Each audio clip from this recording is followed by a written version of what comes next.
Sino kaya ang tuluyan ng lalabas ng bahay ni Kuya? Nitong nakaraang linggo nga ay nalagay sa panganib sina Dingdong and Patrick, Bricks, Jazz, at Noemi. Sa ating huling update base sa poll survey na ating isinasagawa magmula nung nominasyon ay nakakuha ng mataas na boto kung sino para sa kanila ang dapat pang manatili sa bahay ni Kuya. Narito ang ating update at resulta ng ating poll survey. Si Dingdong at Patrick ay nakakuha na ng 59% of votes, si Bricks naman ay nakakuha ng 22% of votes.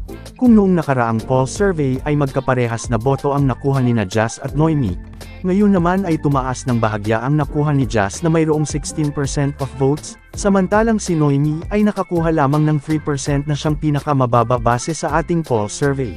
Ngunit isang paalala lamang po, ang lahat ng ating ibinigay na mga boto dito ay base lang po sa ating poll survey dito sa ating YouTube channel.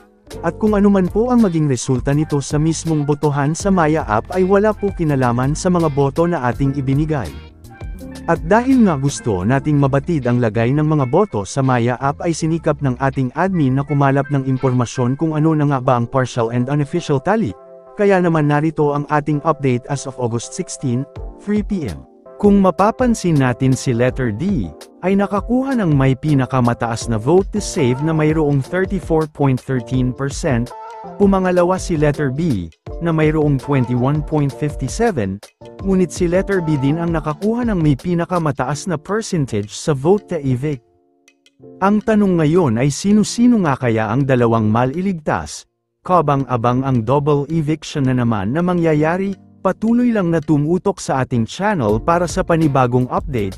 Salamat sa panunood.